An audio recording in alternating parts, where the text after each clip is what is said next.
Everybody, welcome to Mortal Content.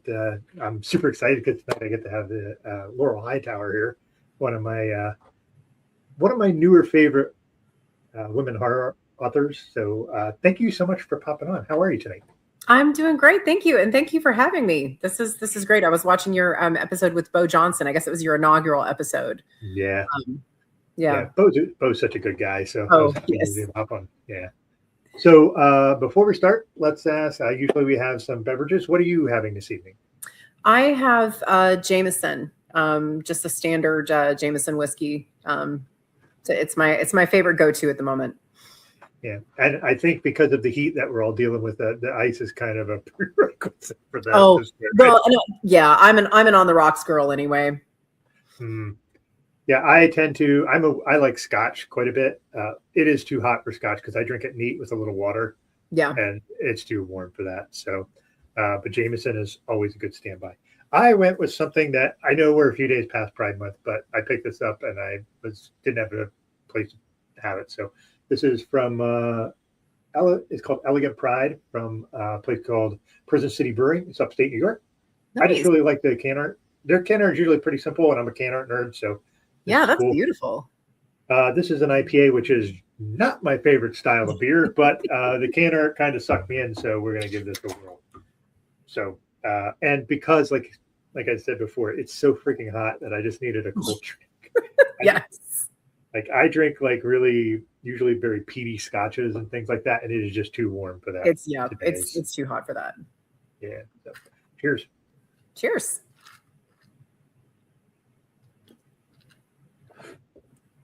All right. I got mostly foam there. Refreshing foam. I do like foam with my beers, though, because it actually gives a different flavor. There's actually these things, before we get into anything, there's a thing called milk tubes. Have you ever heard of those? No.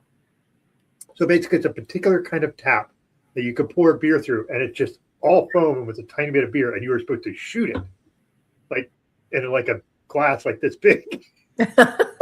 It's great. It's really fun and it's super refreshing, but you have to watch it because the foam does have alcohol in it, even though it's not liquid. So I feel like most of that would end up my nose. I'm not a graceful person. That's okay. We all have our quirks, right? Yeah. Anyway, so the reason we're having you on here tonight is so we can talk horror books. I love talking horror. I don't do it on the show all the time.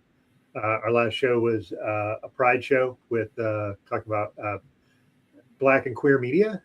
So that was a whole different thing. And mostly with this show, usually what I try to do is I try to have somebody on that either if I have talked to, they have an angle that I don't know a lot about, so I can learn while I'm doing this. This isn't so much that because I have had a few horror writers on this show.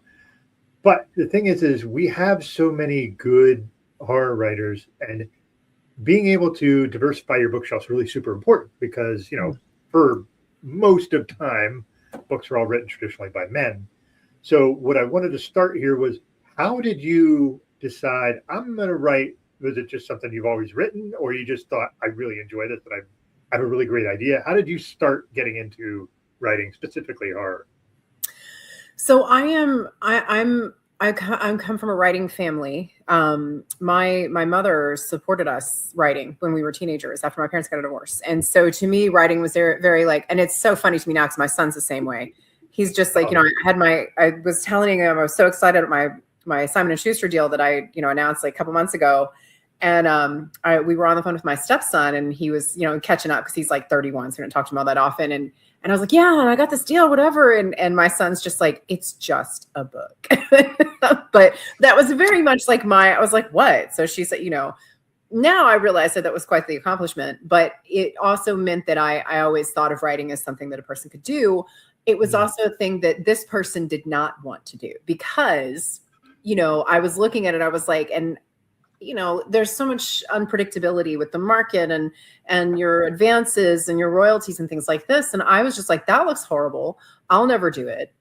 I have no interest in doing it. And it wasn't until I was in college finishing my paralegal degree that I started the best way I can describe it is I just had words in my head. I had stuff, I was writing stories in my head that I kind of started to want to transfer to paper. And I was like, I want something that's for me, that's not a legal brief.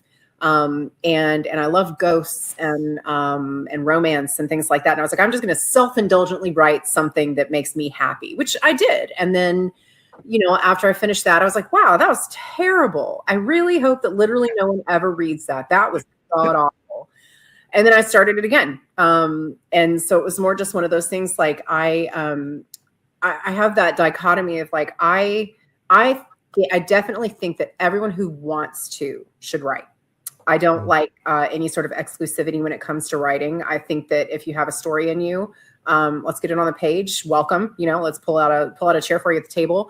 But the other part of it is, sometimes when people are like, should I write, and in particular when you talk about the publication, it's like, write because you have to, write because you can't not, it's because you're gonna come across those times where it's gonna be the last thing you want to do. But write because you have that compulsion to. So yeah, I feel like anymore I process almost everything on the page. It's like, oh, I feel sad today. I think I'll write a story about it. It's like, how else do people process like anger other than, write a story and kill somebody you don't like? I don't know. Yeah. I think it's cool that I didn't come from a writer. I like to write, but I've obviously never been published, but I like to write and I write things that I like. Well, I've submitted things and I've never had anything published. So sometimes for a while, it was like a bit like I really wanted to. And then I was like, maybe it's just not, maybe I'm just writing stories. Maybe I'm just writing for me and that's okay. But like, I admire the stick-to-itiveness that you have to have if you're going to write for a living. Because like you said, it is still a job. So there's still going to be days you're like, man, I just don't feel like doing that. And then there's other days you're like, I'm really excited to, I imagine. I mean, is that far off or is that fairly accurate? Oh, no, that's very accurate. And I will clarify, I do not write for a living. I have a delightful day job that I actually really do love. I'm a paralegal, litigation paralegal, and I love it.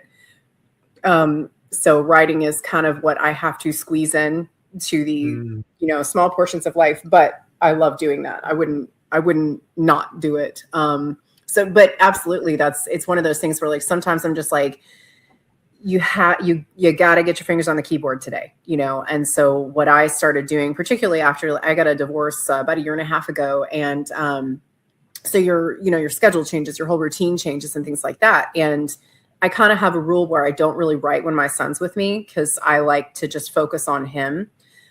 So just like, finding the little times to do it. And what I have found is that like, sometimes at the end of the day, like I have been running since I get up at 6:30, haven't stopped until I get my kid finally in bed and done. And it's 9 o'clock and I'm just like, I'm ready to die. But then I'm like, hey, write 100 words, open up the laptop, revisit the story, get your head back in the headspace. And usually I do more than 100. But yeah, there's some days where I'm like, oh my God, that 100 was hard. And other days where I'm just like, I cannot wait to get into the meat of this. I cannot wait to get back to this story. And yeah, I live for those moments. Yeah, I cannot remember who the author was, but there's some authors that I just write 200 crummy words a day. He's like, if I get 200 words, doesn't have to be good, doesn't have to be anything. Could be something I never use. Could be just as long as I get 200 words in a day, then at least I've met that very meager goal. Yep. And I think that's fascinating because everybody writes differently. It's you look at the people like the Stephen Kings who are like, when the hell do you not, are you writing in your sleep? Like, what are you doing? Like, how are you doing all that? Brandon Sanderson's another one. Like, I don't really care for his books, but like that guy's so freaking prolific. I don't know when he sleeps. Like, yeah, it's has so much to do with life circumstances. You mentioned Haley Piper before we started recording, who I really love just as a person and also as a writer. I think she's incredibly talented. And I remember like I think she started publishing significantly before I did, but I felt like in some ways we kind of came up together a little bit, like in the same, and I remember saying something because she was getting so many things published and I wasn't like, I kind of felt bad about myself. I was like, man, I really need to knuckle down. I'm watching all this. And she was just like, Laurel, you have a kid, like, especially at the time, he was very young. And she's like, nobody has the same life circumstances. And what somebody can do in this season of their life, is maybe not what this other person can do. But that's part of what I love about the inclusivity of writing is because unlike almost any other art that you do, there's no age limit on it. You know, there's no, like, you can start at any time. You can start young, you can start old, you can start and stop and pick it back up 30 years later. And it's just a matter of like, I actually commonly think of new parents with it, because I've talked to writers who had children, you know, after I had mine, and then, you know, they're in that baby era of like, Jesus, God, you know, and you're like, hey, look, there's going to be a season where you can't, but then when you do, that is part of what's integral in finding your way back to yourself, you know, because you're this new person with all these new responsibilities, but that is a part of who you were. And it's kind of a lifeline back, I always felt like. Yeah, it's a great way to look at it. I mean, Haley is really prolific too. And I couldn't agree with you more. Just one of the nicest people I've ever talked to. And I talked to her twice. So like, it's just a sense you get from like her specifically. She's just a genuinely nice person. She is. That kind of stuff comes through. And she read some really fucking twisted shit, which is great. I love the way her mind works. It's so cool.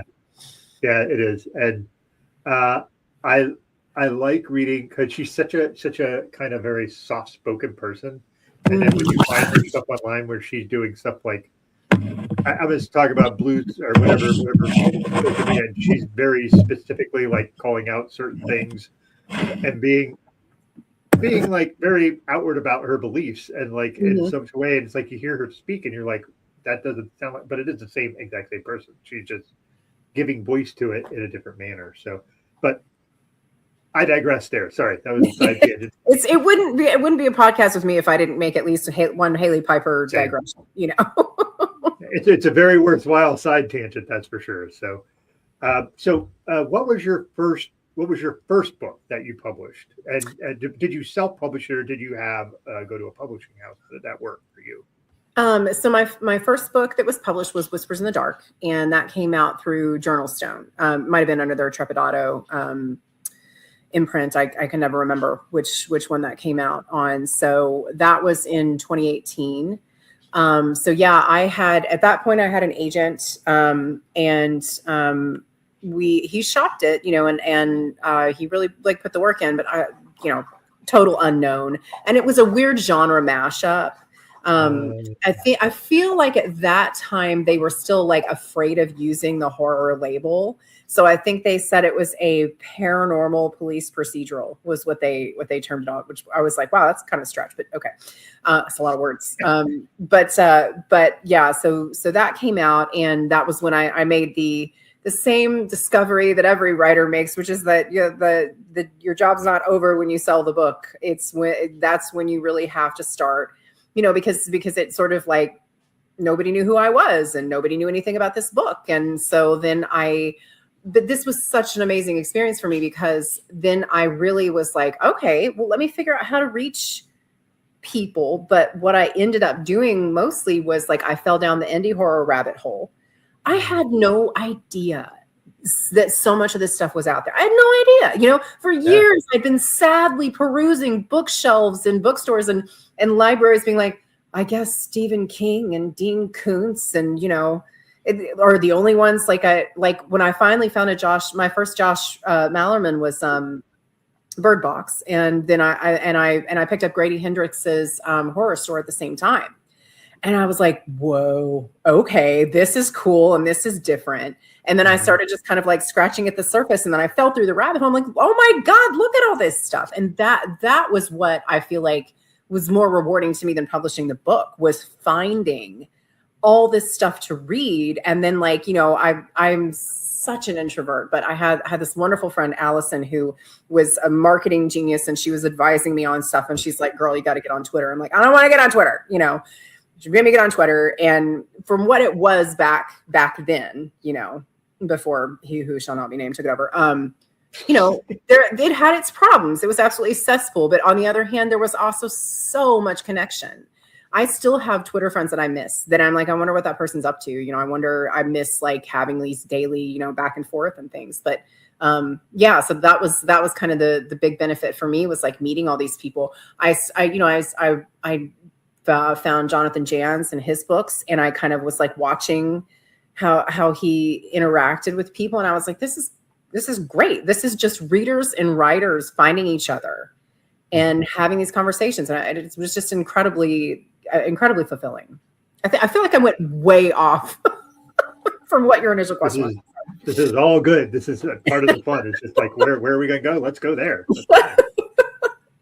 We're revisiting. Right. But you are right. There's a whole indie horror genre that is massive. There's tons of different things. And just if you're looking for the widest array of ideas, you're not going to find it if you go to just a regular old box bookstore. No. Although they're rather hard to find now. You will find them if you go to independent bookstores more, although a lot of them will be catering to a certain niche mostly. But it's funny, like I'm with you. Like I grew up and I was reading, Stephen King. The one that I love that very few people remember or know is Brian Lumley. I don't know if you've ever read any of his stuff. I haven't, but I do know. Yeah, I do know who you're talking about. Yeah, Brian Lumley. Yeah. He wrote a vampire series, but it was called the Necroscope series. Yes. Okay. Yes. That's who he is. Yeah. Yeah. I have a tattoo from that. That's the phrase from it on a Mobius strip. It looks like I'm doing like breast cancer awareness, but it's actually a Mobius strip with. That's positive either way, but that's awesome. True. But that book series is like 14 books long, and I've read that book series like 6 times. It's just, and some of them are just big boys, So, but that's my side tangent. But there are really just a tremendous amount of indie authors, and that you can find just about any kind of style of. If you're into horror, you can find any kind of style that you want, and you just have to do a little digging. And once you find it, man, it's like hitting a little gold patch in the stream. You're like, all right, look at all this stuff now I get to read. Right, because it's everything. Like all of this. One of my like favorite things in the world is when one of my like normie friends or something is like, I'm thinking of maybe getting into reading horror, and I'm like, oh, okay, sit down. I'm going to my shelves, like pulling stuff off. Like here's all these books. Yes, I do that for my sister. She's a teacher and she has 2 young children, so she doesn't have as much time to like look into that stuff. So every time we see each other, I'm just like, here's your stack. I just like bring her a stack of books to like read through that I've really loved. And that's the other thing that's so fun is sharing that, like when you make a discovery of somebody new, and I don't know, it's just endless joy. I was a reader so much longer before I was a writer. So I feel like that's what I am at heart first, is like there's just a person who's super excited about reading all this stuff. It's such a joy. Do you find that when you read, that actually helps you have more ideas for writing? Because like I said, I'm not a writer per se, and that I've been published, but sometimes I read something, man, that gives me some ideas. I don't know. Do you function the same way? Yes, I agree. I will back up though, and I apologize for contradicting you on your own show, but I must say, when you say I'm not a writer because I haven't been published, you're a writer because you write. So I'm sorry, gonna contradict you. Fair. Yeah. That's a fair point. I've heard that before, and my imposter syndrome makes it a little difficult for me to get Yes, I understand. But just like to point that out.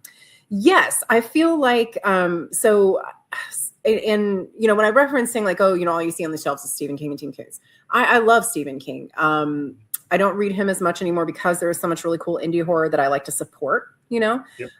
But I loved On Writing is one of the best texts that I've read. That you right, and one of the things that was like really, I got this goofy idea in my head at some point on this road where I was like, okay, if I'm writing, I should just be writing. I should set aside reading. I don't know why I got that. It was ridiculous. And I think I was like, maybe like I don't know what the thought process was, but it is ludicrous because it's like, you can't write if you're not reading. And he said something in that book about like everything you read is of benefit to you. If you don't like it, it shows you what you don't like about it. If you do like it, it shows you, and it's not that like, so yeah, when you say like, when you read books and it sparks these ideas, it's not that either of us are being like, I'm going to write that exact same thing that person wrote, but it's like, it lights a spark, right? It's like, wow, I didn't know a person could do this, or this is a really interesting element. I know some writers, maybe won't read in exactly the same genre that they're writing if they're in the middle of something, because it kind of like bleeds through, which is, perfectly valid. But I never really find that so much. It's more just like, horror is just like my happy place. So like, I just got done reading Buffalo Hunter, which, damn it, Stephen Graham Jones, damn it. And I would also, so damn good too. Oh, he's ridiculous. I love, so anybody who reads him and doesn't read his afterwards, you should, because they are an instruction in and of themselves. They're this lovely little, viewpoint into how he writes stuff. And I love it. So yeah, definitely, reading other folks gives you an idea of what you can do with it. And yeah, it lights that spark. Sure. And the thing is, like, there's other things that I find give me really interesting book ideas. Like I saw Backrooms recently. I knew nothing of the story. I went in blind. My daughter had been following that for years, and it just gave me this idea for like a story that I hadn't been chastising myself for not writing some of it yet. But I have an idea for a story, and it came from that, and it just has to do with a weird take on liminal space. But that's the thing; it could be anything, right? You could just have these weird things, or like podcasts for some reason, like serialized fiction podcasts. Always get my brain tingling, and I don't know. Do you listen to serialized fiction podcasts at all?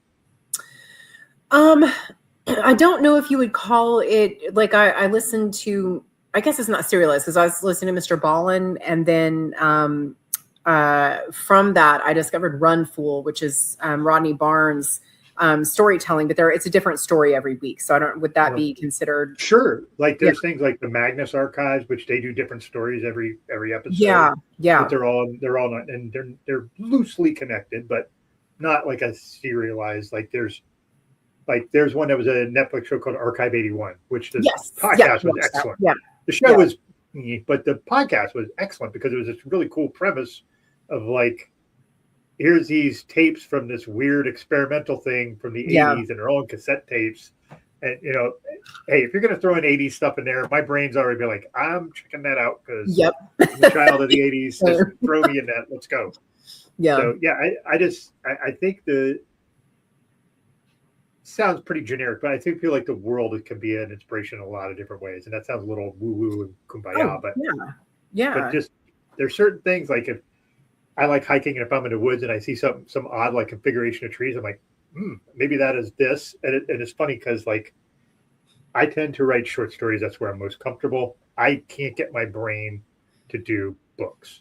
Like I just can't. I get overwhelmed. I get like 20,000 words in. I'm like, I'm never going to finish this. And then I just shut down mentally. Yeah. It's just a weird thing. And then my wife doesn't write a lot. She's an artist. She paints and does all sorts of different cool mediums and way more artistic as a human than I am. And she said, I'm going to write a book. And she wrote it. It was fucking awesome. And she was just like, and the problem was it was right before the other, he who should not be named, became president. And it was about climate change. And she's like, this is too close to home. Yeah. And it just sucks because it's such a good book. She mixes in like all these different mythological characters and just this awesome, cool story way. And I'm jealous that she could do that because I know that that's a real challenge for me. But like, like you said, writing is different for everybody. Everybody experiences it differently. Like, I just have kind of settled into, I'm basically, if I'm going to write, it's probably going to be short stories. That's where I like it. That's my home. So, I don't know. That's just a little bit of a tangent, but just the idea of like seeing other people, like when you're talking about Haley and like how you're like, oh man, like everybody's journey is different. Like my wife wrote that and it's been sitting on her computer for 10 years. And it's, I feel like, I should have looked that over. I'm like, yeah, you should. You really should. Yes. Yeah. Well, so, it's there. I mean, and that kind of fiction is kind of coming to the fore too. I think it's Curtis Ippolito edited one called On Fire and Underwater, maybe, and it was more like a crime and noir, I think, genre. But anyways, it's climate. And it's done really well. I think it's won a number of awards. It's been kicking butt. So yeah, tell her to dust it off and send it back. And then as far as, when you talk about being comfortable in in the realm of like short stories, and that's how your mind works, and that's how it tells the stories.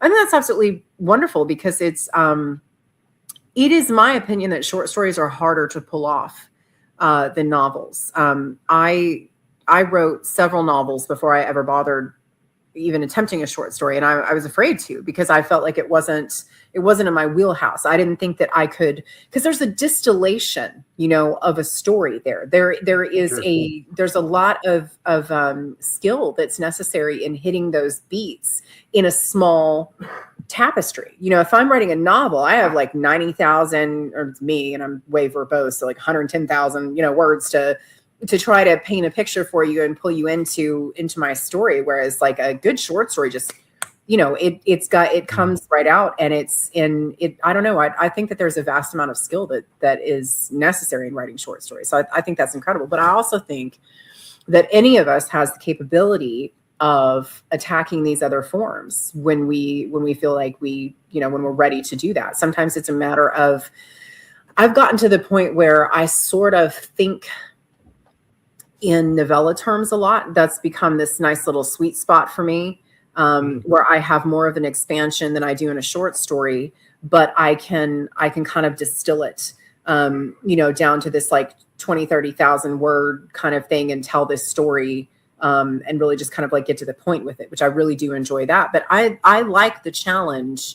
I didn't used to. I used to just be like, no, I don't do that. But I have found that those are famous last words for me. If someone's like, we're looking for this, and I'm like, I don't write that genre. And then they're like, screw you, write it. And I'm like, okay. And then it's great because you flex this muscle, you're like, whoa, okay, I can do that. It's very confidence building. So Yeah, so other than like writing fiction, I when my kids were younger, I wrote a lot of dad blog stuff, and I did really well with that. what was But it again? Say it again. I did like dad blogging stuff, so I'd talk about my Oh, kids. dad blog. Okay. I heard Roblox for something, and I was like, no, I wrote nothing about that because I never got into that. So my kids did, but not me. I did really. It pains me to say this honestly, that I was a really good writer in that realm. That sounds dumb, but like I am not a person. Take it. But I'm a person. But I'm like, and I've had multiple people tell me that. Like I read this one story that was extremely personal, and it was about me being younger, and I had a gambling addiction, and I went to jail for a year. And that I figured my kids were old enough, and they had to know that this was part of my past. And I was terrified to tell them, just absolutely terrified. I'm like, you want your kids to admire you and think you're the best. And here I am telling them this very ugly part of my story, right? And I read that in front of like 500 people. Oh, wow. And public speaking doesn't scare me too much, but telling that publicly was difficult. Yeah. And the interesting thing was the next people coming up. I was the person who opened the entire conference. I was the first person to speak. Like, way to throw me into the boys. Not at all. Just read the most personal thing you've ever written in your life to everybody in the room. So I did that, and then right after me, they had two NFL players. One who is Ronnie Lott, who is like a Hall of Fame safety, who's one of the toughest guys in football. That was like his moniker, and his son played the NFL too. So they came up on stage, and as I'm walking off, they both stop and shake my hand and tell me how great that was. And I was just like just super big eyeballs. Like, what do I do with that? And I meander back to my seat. It's like all blur. I don't remember much of it, but like it's something where I took a lot of pride in doing that, but I also was a little not wanting to toot my own horn too much. So that to say, like when you talk about writing and how I'm not published, and that's I'm still a writer because I'm doing it. I wish I could, I know, trick my brain into thinking that sometimes, So, I mean, I don't know. Do you deal with any sort of imposter syndrome with that stuff, or are you really confident in it? You're just like, no, this is me.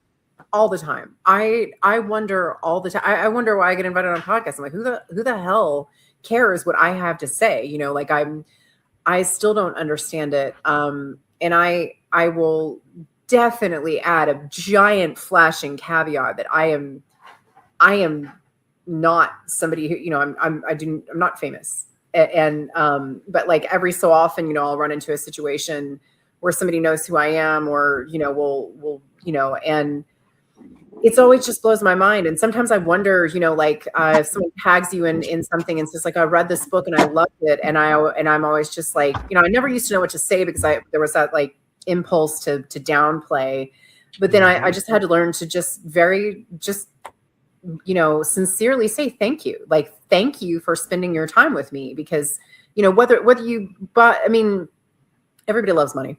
We need it to live. Right. But, to me, I don't really care whether someone has purchased the book or they borrowed it or they, checked it out from the library or whatever. Like what is crazy to me is that people invest their time with me, and they spend that time, and then they take the time to say something to me. And so, no, I have constant imposter syndrome. Like I never know what to do if someone is like actually excited to meet me at a con or something. I'm like, that I'm like the nerdiest fucking like suburban mom in Kentucky. Like what you like who am I? I'm nobody, but I guess I'm sure that like, I have my folks that I fangirl over, Stephen Graham Jones being one of them.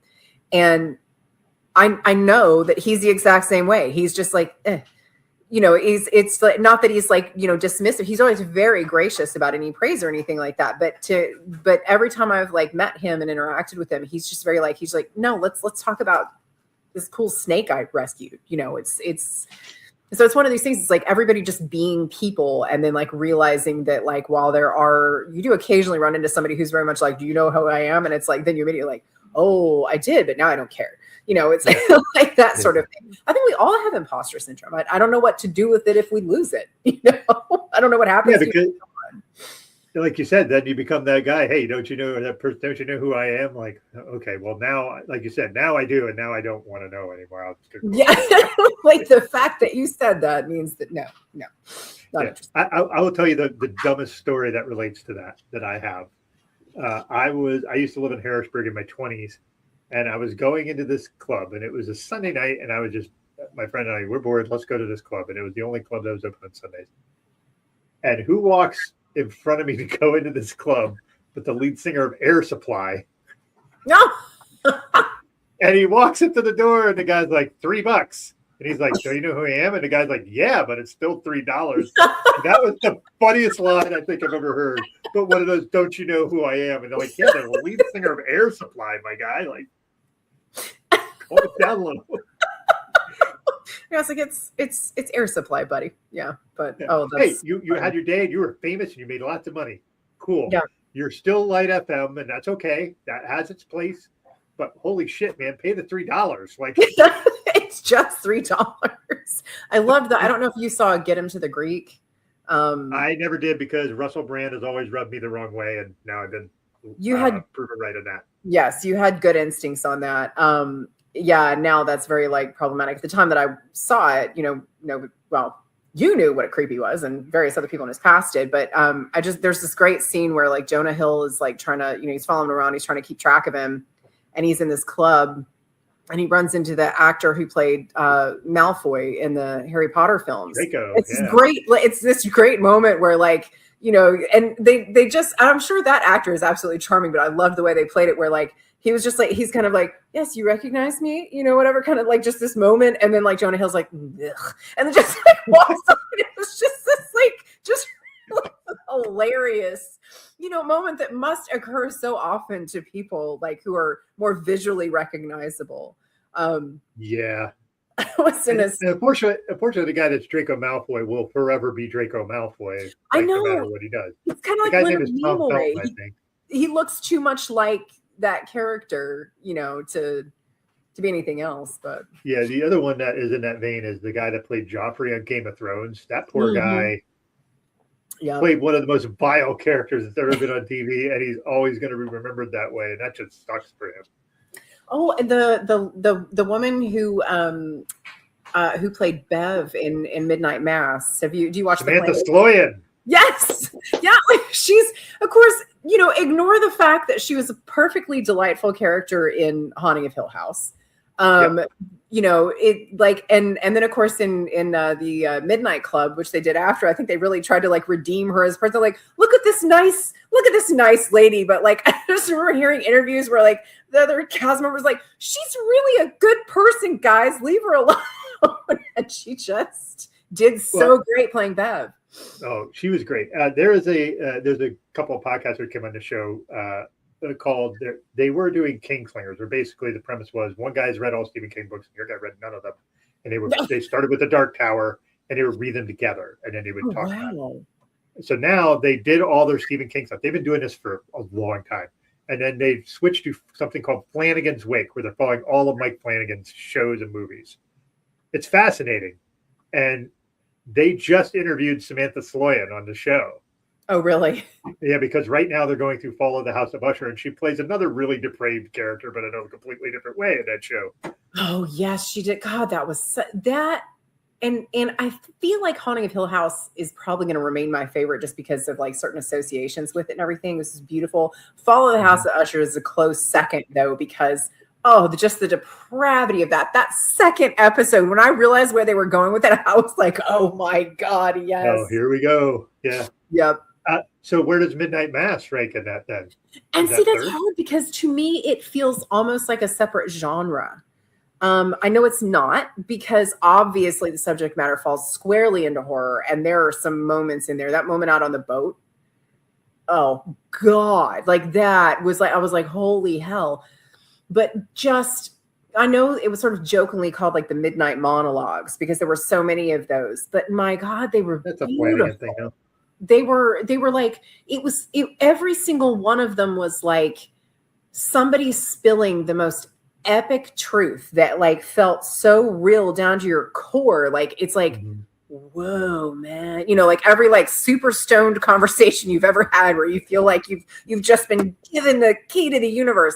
That's what all those felt like. So that's hard. I would say, and I guess I'm going to rank it on a what would I rewatch first, maybe. And it would probably be Hill House, Usher, and then Midnight Mass. But that's not a reflection of my enjoyment of it, if that makes any sense. Sure, because everybody's going to have their own variants of that. Like, I also really like Bly Manor, but for like really different reasons. Like the way they structured that was vaguely similar to House, but it really wasn't. So I think if I'm going to, it's funny. I have a good friend of mine who really is a pastor in North Carolina. He loves horror movies, and we talk horror movies all the time. And he absolutely thinks Midnight Mass is a masterpiece, and I think Haunting of Hill House is better. So I don't know. We all have our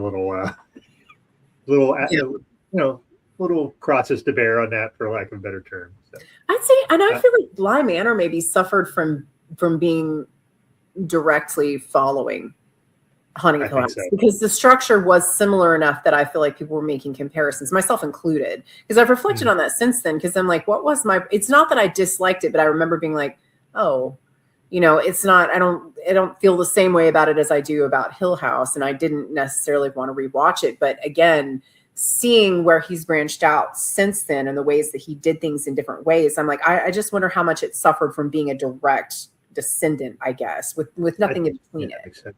Yeah, that makes a lot of sense, because it's the Haunting of Bly Manor, the Haunting of Hill House, the names are similar. They're somewhat set in the same sort of time frame, a little bit. Whereas Bly Manor doesn't rely so much on like the let's go back in time and flash forward. They don't do that quite as much. But I think you're exactly right. That the fact that they were born right after each other kind of made it a little more challenging. But I highly suggest it's called Flanagan's Wake. If you want to listen to some really interesting, I mean, they've interviewed Mike Flanagan, they've interviewed Kate Siegel. Like, these are just two dudes. Like, they just do a podcast for things they love, and these people are like, hey, let me come on and let's talk. I love that. Podcasting got so weird during COVID. Yeah, like where that's what everybody was doing. They were just like, well, so it's like you would have like the most famous people on the most random podcasts. And like, I love this. This is chaos. It's fantastic. Yeah. But if you like Flanagan stuff, great. If you like Stephen King stuff, like I'm wearing the Gunslinger shirt now, but nice. both those podcasts I can't recommend enough. Just be prepared. There's lots of episodes, so it might be a long haul. Long haul. That's awesome. Also, I wasn't. I feel like that probably could be interpreted wrong. I wasn't trying to say theirs was a very random podcast. It was more just like I was thinking about the sort of influx of how cool it was that you would have these celebrities who would otherwise be doing these other things who like would come on and talk, and you're just like, God, this, just feel like you just got so much cool stuff out of it. It was amazing. Yeah, and sometimes you just stumble into luck. Like so on my Friday show that I do called Speakeasy Conversations with my friend Greg, we once managed to have Leanne Wong on our show, who is like a celebrity chef. Oh, that's awesome. She followed me on Twitter when I was on Twitter before I got the hell out of that place. And she followed me because I had a heart attack 5 years ago, and I was talking about that and the hospital stuff, and she liked it, and then she followed me, and we just talked, and then the only person to ever be on a show that folded clothes while we had her on the show. So that's her claim to fame on that. So that was cool. You got to multitask, Yeah. So, before we shift into another topic, I just want to say that I've read, I think, 3 of your books. This remains my favorite, The Day of the Door. I just love that it's like a combo of a haunted house and religious horror and just like fucked up family dynamics and just. Thank you. Plus, it's a fairly quick read, but it's so freaking good. I really, really like this. It's a little over 210 pages, something like that. Yeah, nice and read. It's the Trevor Henderson cover too. Like that. I love that. I love that cover. I love it. Yeah. That actually the cover was like, oh, let me check that out. So again, like I said, beer cans and artwork are always gonna like. That's something too. Is before we shift into the one other topic, the cover stuff. How important is that to you? Because I feel like covers are what grab people if they don't know who you are specifically. They are. They're extremely important to me, and I have been really just outrageously lucky in the cover department. In large part because I've had publishers who really pursued the sort of thing that we were looking for. I always love Below was my first Trevor Henderson cover, and I loved that because it was so. I always love telling this, but so Max of Ghoulish Books. I'd written this Mothman book in 3.5 months or 3.5 weeks, actually, which is not normal for me. I just sort of flew through it and I loved it. And I wanted it published before I went to this event at the Stanley the next year. So I just messaged Max, who I've talked to a number of times. And I was like, yo, I would like to publish this with you. And I would like it done in 4 months. And Max was like, what the fuck is wrong with you? And then like very Max Booth of him. Yeah, and then Max reads it, and she pronouns are she her now, which is really cool. I love. I'd missed the initial announcement on that, but yeah. So Max reads it, and she's like, "Oh fuck, okay, I do want to publish this." And then when she initially messaged back, she's like, "All right, I'm not making any promises," but 10 minutes later, she's like, "What about this cover?" And it was this cool Trevor Henderson book. Trevor Henderson cover. So we grabbed that. And then, with The Day of the Door, it was that was just a picture that Trevor had put up. And I was like, oh my God, I want to write this. And he was like, oh my God, I think you should. And Max was in my DMs 10 seconds later, is like, you wanna?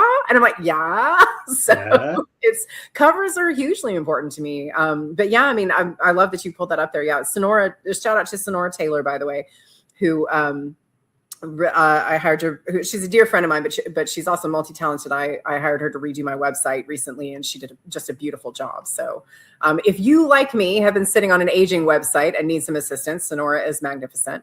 But yeah, I mean, Alan Listovska did the new cover for Crossroads, and he did just a beautiful job. And I love the cover for The Long Low Whistle as well. So yeah, I've been extremely lucky on that. And advice that I would give to newer writers is do not be afraid to speak up about what you want with your cover. It can feel extremely intimidating to express an opinion, especially if maybe what you're first offered is just, you're really like, wow, I hate that. You feel like you don't want to rock the boat, especially when you're new. You're like, oh my gosh, I feel so grateful to have this opportunity. You know, I don't want to rock the boat, but absolutely. Oh yeah, and see, Red Legault she published that collection of mine. Every Woman Knows This. Through Red Legault did that. I thought I saw The Devil's Back, but I knew that I thought this was Ray Knowles for some reason. I don't know why. Every Woman. Oh yeah, yeah. But Red did the cover for Every Woman Knows This as well. Which I actually have the she gifted me the original painting, and it's hanging in my hallway back there. I love it. So yeah, cover is extremely important because it is your first impression with most readers. It's, you know, if it's on a bookshelf, if it's at a convention, if it's something like that. So yeah, never be afraid to speak up. You know, obviously be respectful, but say what you want, you know, because ultimately I feel like, and I've been lucky. Like I've never had anyone be like, you know, go fuck yourself. I loved that cover. You know, you suck. It's like, we've had these conversations back and forth. Alan and I went back and forth for a while on the Crossroads cover. Just couldn't quite like pin down what we wanted. And then suddenly he comes up with that. And we're both like, that's it. Drop the mic. This is the cover. Funny how you just knew, like, that's the one. Yeah. You know, and it's, and I'm glad that we both kept pushing, you know, because if we hadn't, we would have ended up with something that neither one of us were super happy with. And I love that one. It reminds me of The Substance. I don't know. Oh, yeah. That movie. Yeah. Yeah. What a movie that was. Holy shit. Yeah. That's one with Demi Moore, right? What's that? That's one with Demi Moore, right? Yeah. Yeah. Yeah. This is like a whole commentary on, you know, the way the Hollywood and a lot of industries kind of make women do unspeakable things to themselves that they shouldn't have to, but they do just for the sake of you know, fame. So, yep. So yeah, that was I've heard is spend money on a cover and spend money on editing, and that's absolutely the things that I've heard. So yeah, I like I said, you see how I just talked about different things like can art for beers. Like if I see that, that's cool. I'm getting it. I might just like the beer. I might just like IPAs are not my beer style at all. They're too hoppy for me mostly. This is fine. It's not super hoppy, but I got it because of the can art and it's a local brewery. So I'm gonna try to, you know, do a local business thing. Yes, that's it. And that's the other, you know, when you just mentioned, like, you know, spend money on the cover and spend money on the editor. I think it's worth addressing probably everyone's tired of talking about AI. I know I am, but every so often I see somebody who's maybe a new writer and I want to take them at face value with, you know, in good faith. There was a young guy who said something on, I think it was on like a post on Brian Keene's wall, some saying like, hey, you know, what do you think about using AI for editing? I feel like it's this great tool that like I can help people discover, you know, and really like make it accessible. And I responded, I was like, I'm responding to this in good faith. And I need you to understand that what you're talking about is, it is not, when this is an ecosystem. Writers are not the only ones here, and we're not the center of it.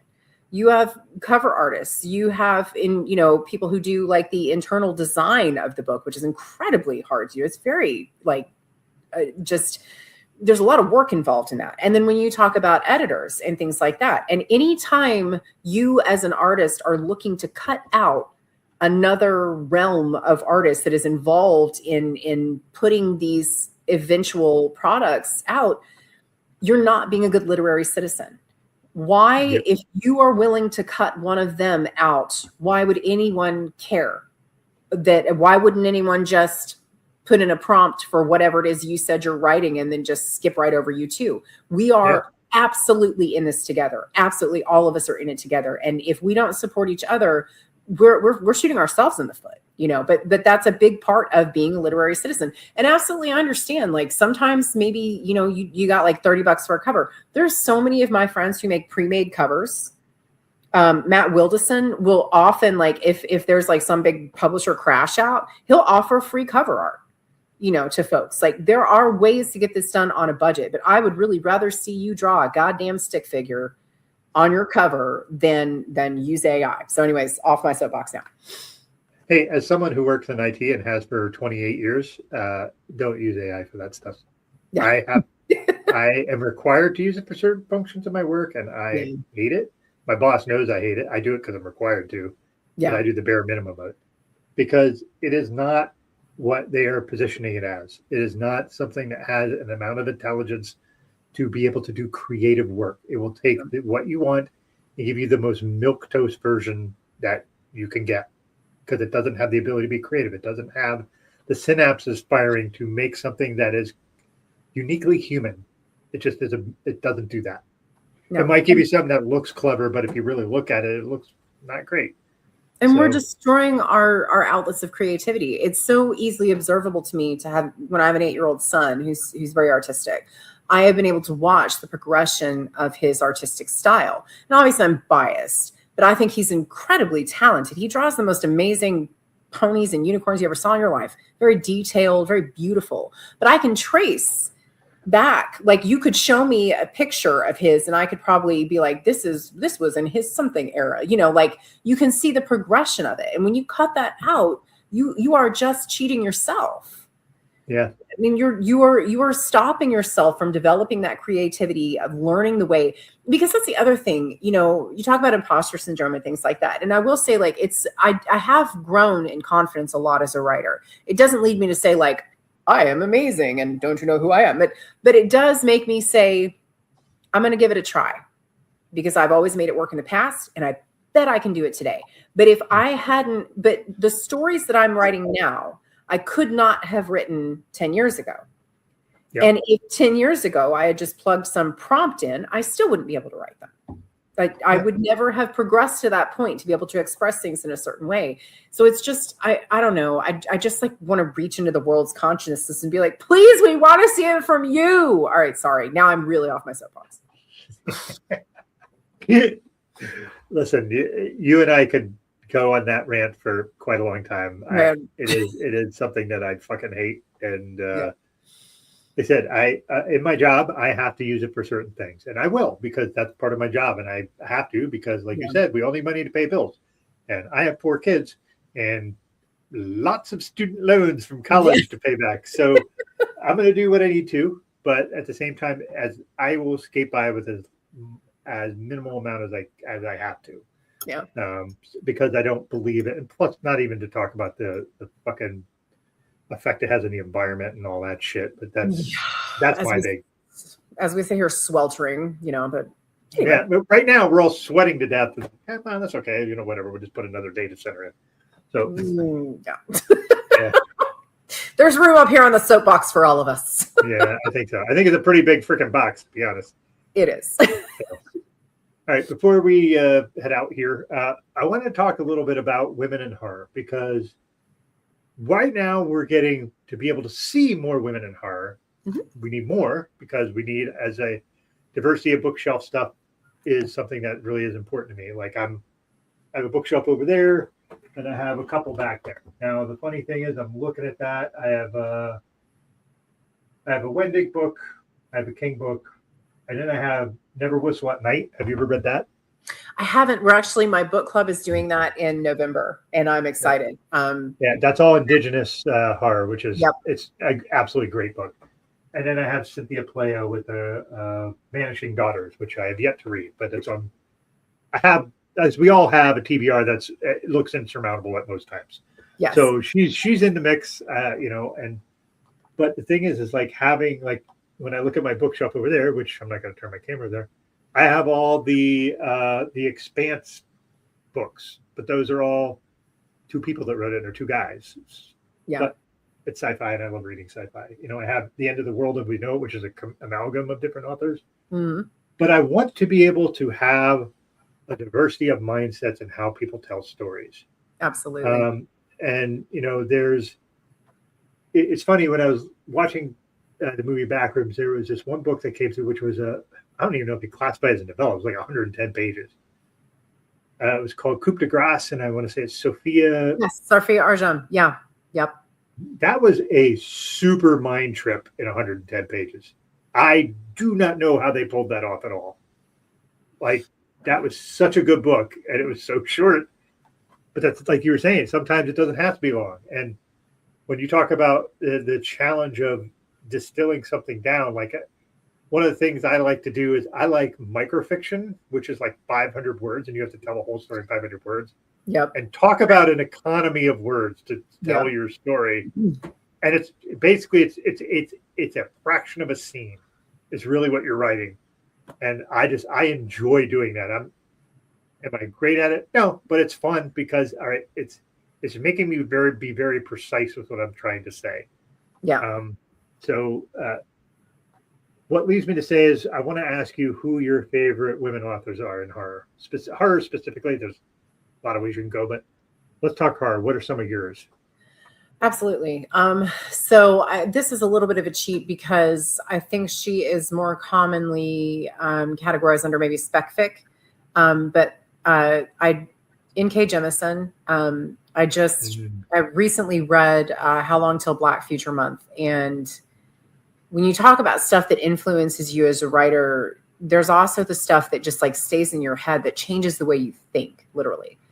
And that collection absolutely did it for me. It remains in my head, and I love it because it's very like, it's such a great, these are Black centered futuristic stories. It's picturing a future that is centered, and I'm just like, fuck yeah, there's this amazing story. I wish I could remember the title of it. That kind of deals with Hurricane Katrina and these like lizard creatures that it's amazing. I love RJ Joseph. She is incredible. I think she's got some other stuff that's coming out soon. She's also an academic, which is amazing. She does some really great nonfiction stuff too. But her collection, Hell Hath No Fury Like a Woman, Scorn no. I'm getting that wrong. It's kind of like that. Hell Hath No Fury. But in any case, yes. I'm sorry, Rhonda. That is an incredible book. I absolutely love it. So I love Rhonda's work. Haley Piper, of course, we've already mentioned, is fantastic. J.A.W. McCarthy is an incredibly talented author. Jen is fantastic. Her novella Sleep Alone was recently reissued through Shortwave. And her short story collection was just gorgeous, just absolutely gorgeous. Trying to think because my gosh, there are so many. Eve Harms is wonderful. She's so quirky and interesting and brilliant, and her stories are so different. Her novella Transmuted was just very groundbreaking, I feel like. And then she co-authored one called Chasers with Mariah Darling, who's another trans author, which was just absolutely fucking fantastic. So I'm trying to think because I feel like it's just endless. V. Castro writes like some of the sexiest, spiciest, like, and just culturally, I love that you're talking about earlier on, you were talking about wanting to, diversify your shelves and how important that is. And I love that because, and that's, it's actually, I think Violet Castro and Angel Louise Colon, and it's not like they were speaking to me directly, but when I was first sort of like peering around Twitter and trying to figure out how to human, I noticed them talking a lot about, representation and reading diversely and things like that. And like how they would sometimes get rejections that would be like, oh, I can't connect with this character. And it's like, well, it's a character of color or, and I remember being like, oh, okay, I need to make an effort. And my God, it's been so enriching. Like, and every so often I would get like, I'd be on some podcast and somebody in the comments would be like, what are you virtue signaling? And I'm like, no, I'm not telling you what to do. I'm saying that this has been an incredibly enriching experience for me. It's been a way to connect with cultures that I don't have a lot of experience with. Nuzo Ono wrote Where the Dead Brides Gather. She is commonly hailed as, I think they call her the queen of African fiction. Nice. And it's so cool because Where the Dead Brides Gather, it's like, oh, it's this great folklore having to do with like these dead brides and how they like remain if they die before they get married. And it's incredible. And it's all these like African traditions and African folklore. And it's like, my God, like my fucking life and my brain is better and cooler for having read this stuff. Yep. And the other part of it is, there's a lot of bigotry There's a lot of hatred that has been excused in the world today, and we don't have to, dwell on that. But I think that lives in ignorance. And when we become aware of, when we meet somebody and become acquainted with somebody and maybe see their struggles and their pain and what scares them, we make this connection that's very hard to look past. That's very hard, and I'm not saying like before I read Haley Piper, I hated trans people. It had nothing to do with that, but it had more that I didn't necessarily understand. And I never can. I'll never be able to connect on the same level as someone who lives that life, of course. However, I appreciate the ability to read empathy. Yeah, right. Sorry, I will go on. So I apologize, but it is, it's those connections and being like, just things like, I write a lot from a motherhood perspective, and when I read from like a Black mother's perspective, right? Like I have a son. I have a little white son. And he is not going to deal with the same kind of dangers that a Black child or one of Hispanic descent is just not. And so we are stronger, we are better, we are closer when we read each other and when we find these things. So sorry, that's yet another soapbox. I have just an array of them behind me that I like to hop up on. So. Yeah, I second you on Haley and V. Castro. I had two more that I wanted to add to the mix. One's Gemma Amor. I really like her spooky Scottish stuff. Just really good spooky Scottish Highlands and all that shit. Yeah, really great at that stuff. The other one's Octavia E. Butler, because her Parable to Sower and Parable to Talents. Ooh, post-apocalyptic shit and from like post-apocalyptic. Also, Black people in a racist system in post-apocalyptic times is just so freaking good. And I don't know if you've ever read either of those books. I can't suggest them enough. I haven't, but I will put them on my list because I do think it's important. Like I love supporting indie writers, right? Like I love supporting, but the other thing is like, it is very important to visit, some of the, like Tanana Reeve Dew. Just fucking stellar. I love her stuff. The Good House was incredible. Reformatory is amazing. She's an incredibly talented author. And I think it's important, these stories that are being told are important. And, just because they've maybe reached beyond the realm of like an indie reach, like it's still like, hey, like this is stuff that's important to read. It's important to know. And it's not virtue signaling. It's being curious about the world. It's reading stuff that enriches you. Now, if I walked up to people and bitch slapped them because they were happened to be reading a book by a white male, like that would be rude of me. But otherwise, like merely saying that this is something that I am enriched by and would encourage other people to do. Yeah, I'll stand by that. Yeah, for sure. So I feel like you and I could go on forever about a lot of things. And I would absolutely love to have you back on at some point to talk more. But, So, again, before we head out, just want to let people know that you can, I'm looking at the wrong things. You can find Laurel's books here, laurelhightower.com. Please go there, buy all the things. You'll be very happy you did. And any last words before we get out of here? None that I can think of other than it's gonna sound campy and it's gonna sound corny, but there's a lot of shit going on. There is, and it can seem incredibly overwhelming. Please never lose sight of the fact that we are all the same. We're all the fucking same.